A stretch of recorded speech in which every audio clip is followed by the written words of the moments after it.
소중한 사람을 잃은 슬픔과 고통을 조금이나마 덜어주는 것, 세상을 떠난 이의 인생을 마지막으로 정리하는 것은 아무도 알아주지 않더라도 보람 있는 일이다.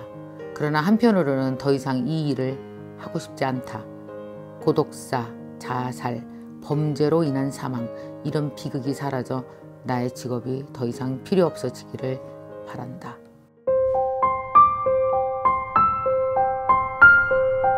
김미경의 북드라마.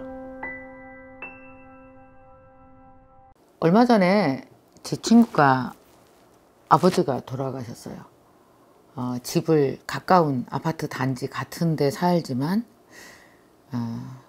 이제 뭐 3, 4일에 한 번씩 들여다봤겠죠. 아버님은 오랫동안 병을 앓으셨는데 어머니가 암으로 돌아가시고 나서 아버지도 몇 달을 못 견디시고 따라가신 거죠. 집에 전화를 안 받아서 아침에 도착해 보니 아버님은 침대에 누우신 채로 아마 고통스럽진 않으셨던 것 같다고 얘기하더라고요. 정말 너무 가지런히 주무신 채로 아버지가 돌아가셨어요. 돌아가시고 난 다음에 제일 힘든 게 뭐였냐 그랬더니 유품을 정리하는 일이었다고 합니다. 근데 정말 뭐랄까 이렇게 상상하지도 못했던 물건들이 되게 많이 나온 거예요. 여러분 그런 모습이 그 마음으로 그려지십니까? 그러니까 어디 서랍을 열었더니 내 어렸을 때 쓴 일기장이 나오고 부모님의 서랍에서 어딘가를 열었더니 통장이 나오고 어딘가를 열었더니 어렸을 때 내가 초등학교 때 봤던 아버지가 찾던 시계가 어느 한 구석에서 나오고 정말 장례식 그때보다 유품을 정리하면서 아버지와의 기억 속으로 들어간 거죠. 추억. 우리가 추억 때문에 우는 거잖아요. 그 추억 속에서 일주일을 지내면서 물건 하나하나를 정리하고 고인의 뜻을 헤아리는 거죠. 이거는 우리 아버지가 누구를 주면 좋아하실까? 이거는 손자를 주면 좋아하실까? 아니면 내가 가져야 될까? 아니면 이거는 정말 정리하고 어디 기부해야 될까? 갖다 버려야 될까? 그 모든 과정 내에서 오히려 장례식보다 유품을 정리하는 가운데 아버지를 훨씬 더 많이 추억하고 그리고 그리워하고 그런 것 같아요. 그러니까 돌아가신 다음에 고인을 만나는 방법 중에 하나가 어쩌면 유품 정리일 수 있겠다. 그런 생각을 합니다. 떠난 후에 남겨진 것들이라는 이 책은 김세별이라는 저자가 썼습니다. 이 김세별이라는 저자의 직업은 유품정리사라는 직업이에요. 여러분 유품정리사라는 직업이 어떤 직업인지 아십니까? 이렇게 돌아가시고 난 다음에 그 집에 와서 이 유품들을 다 정리를 하는 거죠. 어찌 보면 모든 가족들이 유품을 정리하는 걸 다 즐거워할까? 근데 그 생각해 볼 수 있지만 고독사 하신 분들, 가족이 평소에도 돌보지 않았던 분들은 유품도 정리하지 않는데요. 그래서 이분이 가서 도와주고 다 정리를 하는 거죠. 참 특별한 직업이에요. 이분은 어떻게 해서 이렇게 유품정리사라는 직업으로 오게 되었느냐. 원래 이분은 20대 아주 열심히 살던 그 젊은 시절에 친구가 오토바이 사고로 죽게 되는 장면을 목격을 합니다. 그래서 그때 사람의 삶과 죽음이 너무나 가까이 있구나. 이렇게 죽음이 우리에게 가까이 있었나. 이 친구의 마지막을 너무나 정성스럽게 돌보던 장례 지도사의 모습에 감명을 받아서 이분도 장례 지도 일을 하기 시작하셨어요. 그러다가 우연한 기회에 또 누군가 유족들의 요청으로 유품 정리를 도와달라는 요청을 들었대요. 그래서 그 유품을 도와주는, 정리하는 걸 도와주는 일을 하다가 유품 정리사라는 그 직업의 매력을 느끼고 그 일을 하게 된 거죠. 참 특이한 분입니다. 이 책이 몇 군데를 제가 좀 읽어 드려 볼게요. 부모의 사랑은 늘 놀랍다. 홀로 죽음을 맞이한 지 보름 만에 발견된 50대 남성의 반지하 집이었다. 유품을 정리하는데 손바닥만한 수첩 하나가 나왔다. 열어보니 죽기 전에 하고 싶은 일 10가지라는 메모가 적혀 있었다. TV에 소개된 맛집 가보기, 친구들에게 연락해 목소리 듣기, 마지막은 시집가는 딸아이 모습 눈에 담기였다. 그의 외동딸은 독일에서 유학 중이었다. 아버지가 간암으로 돌아가셨다는 사실도 알지 못했다. 먼 타국에서 공부하는 딸을 위해 아버지는 자신의 병을 숨겼던 것이다. 소중한 사람을 잃은 슬픔과 고통을 조금이나마 덜어주는 것, 세상을 떠난 이의 인생을 마지막으로 정리하는 것은 아무도 알아주지 않더라도 보람 있는 일이다. 그러나 한편으로는 더 이상 이 일을 하고 싶지 않다. 고독사, 자살, 범죄로 인한 사망, 이런 비극이 사라져 나의 직업이 더 이상 필요 없어지기를 바란다.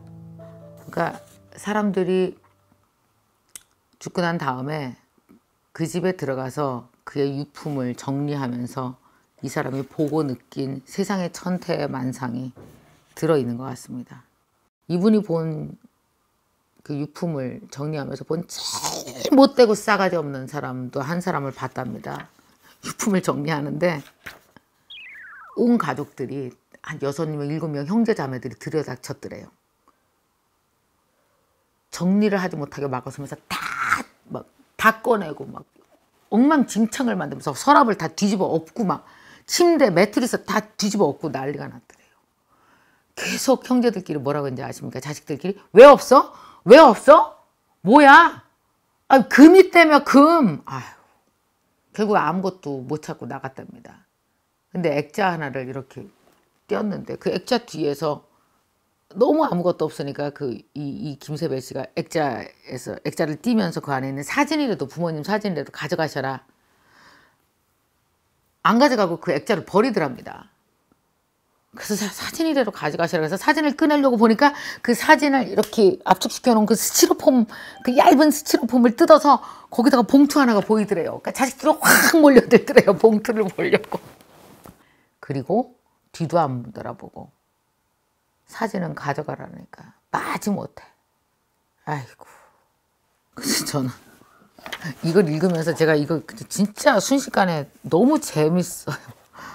재밌고 이야기 속으로 되게 빠져들게 만드는 책이라서 제가 이걸 되게 빨리 후다닥 읽었는데 제가 이것을 보면서 자꾸만 주위를 둘러보게 되더라고요. 왜냐하면 만약에 내가 죽으면 치울 게 진짜 많겠구나. 근데 치우다 보면 뭘 발견하게 될까 나로부터. 어느 장면에서 우리 아이들은 울까? 뭐 그런 거 있잖아요. 그걸 보고 우리 아이들은 무슨 생각을 하게 될까? 뭐 이런 생각들을 저도 이 책을 읽으면서 언뜻 좀 하게 됐어요. 요즘에 정말 그 고독사 하시는 분, 혼자 살다가 노인이 뭐 남편이거나 아내가 먼저 돌아가시고 나서 혼자 사시는 노인들이 되게 많아요. 그러다 보니까 느닷없이 돌아가시는 경우가 많고 그래서 부모님이 돌아가신 후에 자식들이 그 현장에 가게 되는 일이 종종 생긴답니다. 그래서 대부분 이분이 말합니다. 할머니, 할아버지들의 유품을 살피다 보면 모든 부모는 자식을 그렇게 마지막까지 챙기고 사랑한다. 마지막 자기 장례 비용을 모으는 노인분들이 그렇게 많답니다. 그래서 어딜 열어보면 뭐 이런데 몇백만 원이 껴있는데 그게 대부분 다 자식들한테 부담 주지 않기 위해서 장례 비용을 그렇게 감춰 놓는다고 두고 가신다고 얘기를 하네요. 자, 마지막으로 이거 하나 더 읽어드리겠습니다. 기억에 남는 고인이 또 있다. 수일간 비어있던 터라 온기가 없는 반지하 집이었다. 폐지를 수집하시던 할머니였다. 녹록치 않은 일상 속에서 틈틈이 성경을 필사하고 복지관에 다니며 종이접기를 배우신 모양이었다. 돋보기 안경에 의지해 한 글자 한 글자 성경을 옮겨 쓰시는 할머니의 모습이 그려졌다. 가구가 다 나가고 가전제품을 옮길 때쯤이었다. 집주인 할머니와 또 다른 할머니가 오셨다. 그 냉장고랑 세탁기는 밖에 놔두고 가면 안 될까? 그럼요. 그냥 밖에 놓기만 하면 되나요? 이 친구 할머니가 죽은 노인네 친구인데 병원 가기 전에 혹시 무슨 일 생기면 이 할머니한테 세탁기를 가져가라고 했어. 냉장고는 폐지 할아버지 주라고 했고. 그런데 가전제품이랑 냉장고랑 세탁기밖에 없네요. 밥솥이 안 보이더라고요. 밥솥이랑 전자레인지는 옆집 사는 노인네가 엊그제 가져갔어. 두툼한 잠바도 챙겨가고. 할머니는 자신의 죽음을 예상했던 것일까? 다시 집으로 돌아오지 못할 것을 알고 있었던 것일까? 그저 나 죽으면 쓸만한 물건은 가져가라가 아니라 세탁기는 친구, 냉장고는 폐지 할아버지, 소형 가전이란 겨울옷은 옆집 할머니 구체적으로 정해 일러놓고 가셨다. 할머니는 그렇게 내일을 준비했다. 연락 없는 자식들이며 풍족하지 못한 생활에 낙심하고 지나간 날을 후회하는 대신 새벽같이 일어나 폐지를 줍고 저녁이면 성경을 필사하고 가끔 복지관에 나가 종이접기를 배우면서 오늘을 열심히 살고 미련 없는 내일을 준비했다. 필요한 일인 것 같네요. 그죠? 내가 죽을 때 막 쓰레기처럼 막 널브러져 있고 쌓여있는 그런 모습이 아니라 준비한 모습? 누구에게 줄 것은 주고 버릴 것은 버리고 이렇게 잘 깔끔하게 준비하고 가는 모습, 이게 얼마나 중요한가라는 생각을 또 이 책을 통해서 하게 되는 것 같아요. 그래서 이 책을 쓰신 이 김세별, 아주 특별한 직업을 가지신 유품 정리사의 직업을 가진 분께서 많은 사람들의 죽음을 뒷정리를 하면서 이분이 깨달은 것을 우리에게 전달해 주셨는데요. 아름다운 마무리를 위한 7계명을 써놓으셨는데 정말 공감이 많이 갔습니다. 삶의 질서를 세우기 위해 정리를 습관화하시랍니다. 아직 쓸만하니까 버리지 말아야지 이렇게 하지 말고, 우리가 일상을 살아갈 때 이렇게 설거지도 하고 청소도 하고 이러는 것처럼 인생의 설거지, 인생 청소를 좀 하라는 얘기예요. 쓸모없는 물건 과감히 버리랍니다. 그리고 주변 사람들에게 나눠주고요. 내가 사는 공간을 단순하고 청결하게 유지하는 거. 그래서 떠난 자리가 아름다울수록 남겨진 사람의 슬픔이 덜하답니다. 두 번째는 직접 하기 힘든 말이 있다면 글로 적어 놓으래요. 대부분 우리가 직접 말은 못 하잖아요. 노트를 마련해서 일기처럼 조금 적어 본다든지 뭐 또 고마움이나 미안한 마음을 적어 놓는다든지. 그래서 남겨진 사람들이 근데 이걸 잘 발견할 수 있는 곳에 잘 두래요. 너무 발견 못하는 곳에 잘못 두면 그냥 같이 쓰레기 청소할 때처럼 그냥 푹 나갈 수가 있으니까. 그래서 정말 사는 내내 집착하기 힘들었던 말이 있다면 글로 적어봐라. 세 번째는 중요한 물건은 찾기 쉬운 곳에 보관하시래요. 유품 정리하다 보면은 장롱 아래 베개 속 액자 뒷면 정말 상상하지도 못하는 곳에서 상상하지도 못하는 귀중한 것들이 나온답니다. 그래서 너무 감춰놓지 말라는 얘기를 하시네요. 잘못 아차하면 버려질 수도 있으니까요. 그 다음에 이제 네 번째는 가족들에게 병을 숨기지 말라는 당부를 했습니다. 대부분 많은 분들이 혼자 고통스럽게 가족들에게 알리지도 못하고 돌아가시는 분들이 너무 많다라는 얘기예요. 오히려 가족에게 죄책감을 주는 일이니까요, 이거는. 그리고 가진 것을 충분히 사용하라는 얘기를 합니다. 다 가져가지도 못할 건데 아끼고 안 쓰고 하지 말고, 오히려 이렇게 비싸게 산 물건, 필요하지도 않은데 있는 물건들이 온 집안에 꽉 차 있어서 오히려 돌아가신 후가 무지 복잡하신 분들이 많대요. 여섯 번째는 누구 때문이 아닌 자기 자신을 위한 삶을 살라고 조언을 해줍니다. 가만히 보면 이렇게 유품 정리하다 보면 자신을 위한 삶을 너무나 아끼고 산 사람들의 유품에서 느껴지는 감성이 있답니다. 유품을 정리하다 보면 이 사람은 아끼고 아끼느라 자기를 위해서 하나도 못 쓰고 갔구나 라는 게 유품 속에서 느껴진다라는 얘기예요. 쓰고 가시랍니다. 마지막에 남는 것은 사랑과 사랑했던 추억이니까 아름다운 추억 많이 남기시라고요. 결국 나중에 돌아가실 때 가져가는 거 보면 사랑, 추억 이걸 들고 간답니다. 이런 거, 물건 이런 거는 하나도 못 가잖아요. 영혼 속에 담아서 가지고 갈 수 있는 것들을 좀 많이 남기셔라 이렇게 충고를 합니다. 자, 아마 여러분들 부모님 돌아가시면서 아마 유품을 정리하면서 어떤 마음이 뜨거워지셨거나 충격을 받았거나 너무나 슬펐거나 뭐 이런 분들 아마 이 책의 내용에 되게 공감하실 것 같습니다. 가끔 저도 이제 여러분도 그러시겠지만 저도 증평 엄마가 연세가 85세, 86세 이제 엄마 아빠가 연세가 많으시잖아요. 근데 요즘에 엄마 집에 가보면 우리 엄마가 많이 줍니다. 많이 버리고요. 많이 가져가라 그러고요. 죽고 난 다음에 나 죽고 나면 니네 와서 치우려면 힘드니까 미리 내가 다 정리해 놓는다고 그 말씀을 하시는데, 그래서 얼마 전에 엄마의 것 중에서 우리 엄마가 냄비도 줬고요. 그 다음에 동으로 만든 무슨 그릇도 주셨고요. 많이 줬습니다. 아, 반지도 줬네요. 엄마 반지. 사실 얼마 전에는 가서 우리 엄마가 거의 30년 넘게 썼던 재봉틀을 제가 이제는 집만 된다고 그걸 어떻게 팔까 버릴까 그러는 걸.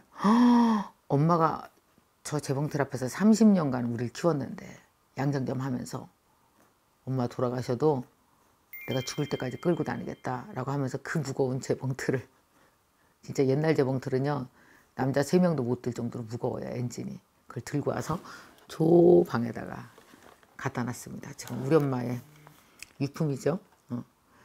이제 나중에 유품이 되어지겠죠. 그래서 만약에라도 정신이 없어서 부모님 걸 제대로 챙기지 못할 수도 있으니까 좀 챙겨주세요.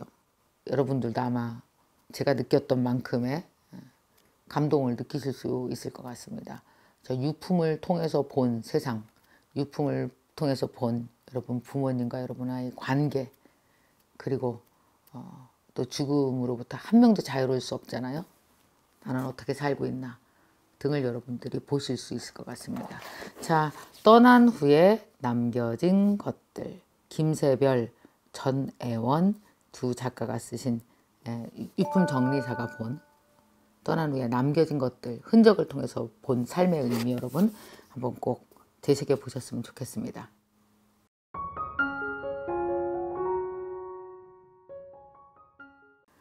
우리 열정대 학생분들은요 이걸 한번 숙제를 해보세요. 이 뒤에 맨 뒤에 보면은 이 유품 정리사 김세별 씨가 알려주는 아름다운 마무리를 위한 7계명이 이 책에 쓰여 있습니다. 7개가 쓰여 있거든요. 그래서 여러분은 뭐 예를 들어 삶의 질서를 세우기 위해 정리를 습관화하세요. 뭐 말로 적어보세요. 중요한 물건 찾기 쉬운 곳에 보관하세요. 이렇게 여기 쓰여 있거든요. 여러분들이 이 7개의 이 7계명에 나는 이렇게 하겠다라는 걸 여러분이 계명별로 한번 적어보시면 될 것 같고요. 한번 숙제해 보십시오. 그리고 우리 그 MKTV의 구독자분들 책 10분에게 드리도록 하겠습니다. 뭘 적으시냐면요. 댓글로 이걸 좀 적어주시죠. 떠난 후에 남겨진 것들, 떠난 후에 남겨진 것들이라는 책을 쓴 김세별 전애원 씨의 직업은 무엇입니까?